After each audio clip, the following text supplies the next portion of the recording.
Hello viewers. आइए, आपका मेरे मोटिवेशनल चैनल में फिर से एक बार स्वागत है। और आज के क्लास में मैं बताने वाला हूं हाउ टू डिटैच। जब आप हर्ट हो, किसी वजह से दूर रहना पड़े, किसी से डिस्टेंस क्रिएट करना हो, तो उस समय जो तकलीफ होती है उसको सहने के लिए, उस तकलीफ को दूर करने के लिए, अलगाव को झेलने के लिए आपको कौन कौन से फैक्टर्स हैं जो आपको मदद करेंगे, तो ये मैं बताने की कोशिश करूंगा आज के इस क्लास में। Reconnect to yourself. जब आप किसी से डिस्टेंस बना ले हो तो वो जाहिर सी बात है कि आपको तकलीफ होगी, बुरा लगेगा, क्योंकि जिसके साथ आपका कनेक्शन पहले से था, आप अब कनेक्शन उनसे खत्म हो गया है। तो उस तकलीफ को सहने के लिए क्या करें? Reconnect to yourself. अपने आप को खुद से जोड़ें। When we start practicing being present, जब हम प्रेजेंट होना स्टार्ट कर देते हैं, आज के समय में, वर्तमान समय में रहना शुरू कर देते हैं, our hurts have less control over us, तब हमारा जो हर्ट्स है, जिन चीज़ों से हमें चोटें पहुंचती है, वो हमें कम नुकसान करती हैं। और अगर हम पास्ट में रहते हैं, उन्हीं चीज़ों को याद करते रहते हैं, बार बार उन्हीं में खोए रहते हैं, जो बुरा हमारे साथ हुआ या जिसने मुझे छोड़ दिया, जिससे मुझे दूर जाना पड़ा, अगर हम वहीं खोए रहते हैं तो वो हमारे शरीर को, हमारे माइंड को जबरदस्त तरीके से नुकसान करता है। तो प्रेजेंट में रहें, and we have more freedom to choose how we want to respond to our lives. जब हम प्रेजेंट में होते हैं तब हमारे पास ऑप्शंस ज्यादा होते हैं। जो हो गया उसको हम बदल नहीं सकते, उसको वापस ला नहीं सकते, लेकिन प्रेजेंट में रहते हैं तो हमारे पास जो ऑप्शन रहते हैं उनकी संख्या ज़्यादा होती है, और उनमें से जो हमारे लिए द बेस्ट ऑप्शन होता है उसको हम चुन सकते हैं और फिर उसको रिस्पॉन्ड करके अपनी लाइफ को बेटर बना सकते हैं। इसलिए जब भी आपको किसी की बातों से बुरा लगे तो आप उन चीज़ों को ज़्यादा ना सोचें, उनको लेकर परेशान नहीं हो, उनको लेकर के अपने आप को हर्ट महसूस ना कराएं। प्रेजेंट में जिए। अगला ऑप्शन क्या है, और आपके पास कौन कौन सी पॉसिबिलिटीज है, कैसी कैसी संभावनाएं और हैं, उसको तलाशें और उसको जीने की कोशिश करें। Accept that you may not receive an apology from the other person. इस बात को स्वीकार करें कि जो अगला आदमी है जिसने आपको चोट पहुंचाया, वो आपसे क्षमा मांगेगा, इसकी उम्मीद ना करें। जितने ज्यादा एक्सपेक्टेशंस होते हैं उतनी ही ज्यादा चोट मिलती है, उतना ही ज्यादा दर्द होता है, उतना ही ज्यादा नुकसान होता है। इसलिए कभी इस उम्मीद में नहीं रहें कि जिसने आपको चोट पहुंचाया, जिसकी वजह से आपको बुरा लगा, वो आकर के आपसे क्षमा मांगेगा, सॉरी बोलेगा। ऐसा होने के आप जितने ज्यादा एक्सपेक्ट करेंगे, उम्मीद रखेंगे, आप उतना ही ज्यादा हर्ट होंगे।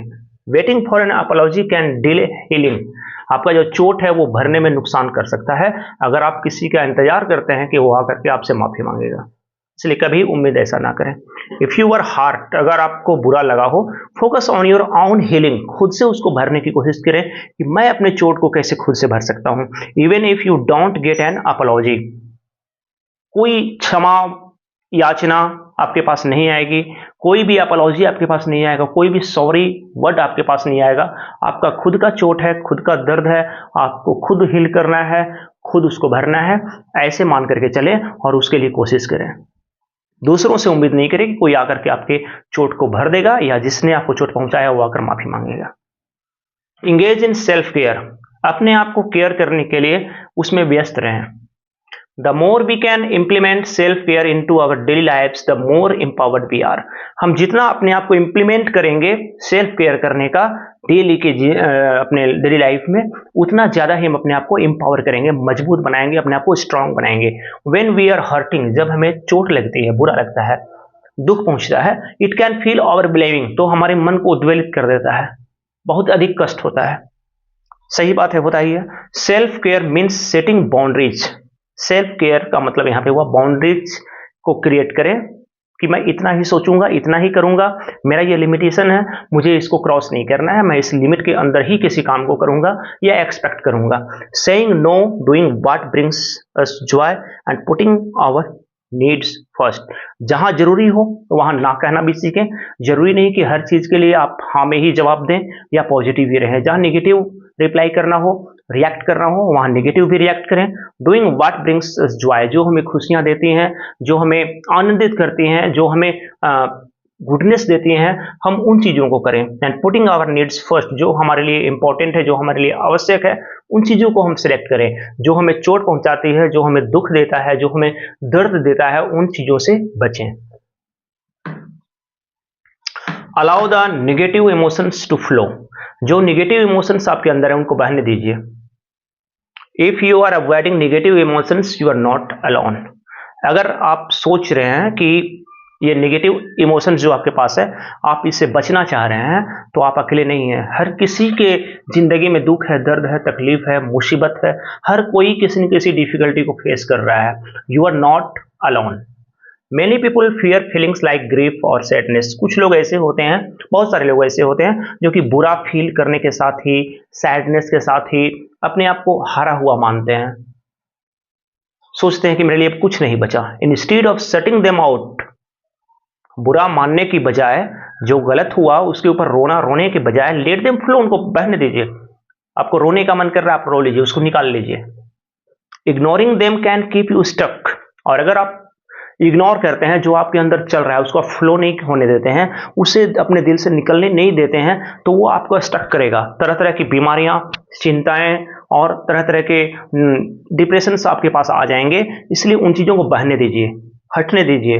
And you might need help to manage them, और उसके बाद आपको बड़े बड़े ज़रूरतों, बड़े बड़े थेरेपी, बहुत बड़े बड़े साइकेट्रिस्ट, डॉक्टर्स, इन सब का सहारा लेना पड़ता है अंतिम में, जब हम अपने नेगेटिव थॉट्स को, जो हमारे हर्ट हैं, उन सभी को अगर हम निकालते नहीं हैं तो हमारे शरीर को तरह तरह से शारीरिक और मानसिक रूप से बीमार कर देते हैं, और फिर उनके लिए हमको डॉक्टरों का सहारा लेना पड़ता है, साइकेट्रिस्ट का सहारा लेना पड़ता है। इसलिए नेगेटिव इमोशंस को बहने दीजिए, निकलने दीजिए, अंदर ही अंदर आपके शरीर को खोखला बनाने से बचिए। Be gentle with yourself, खुद के साथ नेक व्यवहार करें। If your first response to not being able to let go of a painful situation is to criticise yourself, अगर आप मानते हैं कि आपके लाइफ में कभी ऐसा टाइम नहीं आएगा कि पेनफुल हो वो सिचुएशन, दर्द से भरा हो, दुख से भरा हो, तो इसका मतलब ये हुआ कि आप अपने आप की आलोचना कर रहे हैं। It's time to show yourself some kindness and compassion, अपने ऊपर भी दया दिखाइए, अपने ऊपर भी कंपेसेशन दिखाइए, क्योंकि ये दिल आपका है, ये शरीर आपका है, ये हर्ट आपका है, ये सारा कुछ आपका है। तो खुद के साथ कभी इतना भी र्यूड नहीं हो जाए कि हर चीज़ के लिए अपने आप को जिम्मेवार माने, या अपने आप को बुरा कहें, कोसें अपने टाइम को, अपने सिचुएशंस को। तो ऐसी चीज़ों को करने से हम अपने आप को बीमार कर लेते हैं। Pain is a part of life, दर्द जो है वो जीवन का हिस्सा है। And we can't always escape it, और अगर हम चाहें कि हमारे हिस्से में कभी दर्द ना आए तो ऐसा कभी नहीं हो सकता, हम इससे बच नहीं सकते। दर्द हर जीवन में है, हर इंसान के लाइफ में दर्द भरा हुआ है। But we can choose to be kind and gentle with ourselves when it comes, जब हमारे पास दर्द आए, जब सैडनेस हमारे पास आए, अनहैप्पीनेस आए, हमारे पास डिफिकल्टीज आए, अलगाव आए, तो उस समय जेंटली बिहेव कीजिए अपने साथ, काइंडनेस के साथ बिहेव कीजिए, और ये मानिए कि आज आपके साथ बुरा टाइम है, कल अच्छा टाइम भी आएगा। ये जो मुसीबत है कल गुजर जाएगा। Every dark cloud has a silver lining, means हर बुरा दिन के बाद एक अच्छा दिन आता है, तो इसकी उम्मीद कीजिए, और जो बुरा आपके साथ हो रहा है उसको लेकर के अपने आप को कभी ओवर रिएक्ट नहीं कीजिए। ये नहीं समझिए कि आप इसको हैंडल नहीं कर पाएंगे, आपको ये खा जाएगा, आपको नुकसान कर देगा। नहीं, इसके बाद आपके पास अच्छे टाइम भी आएंगे, अच्छे सिचुएशंस भी आएंगे, आपको इसको झेलना होगा, आपको इसको जेंटली बिताना होगा।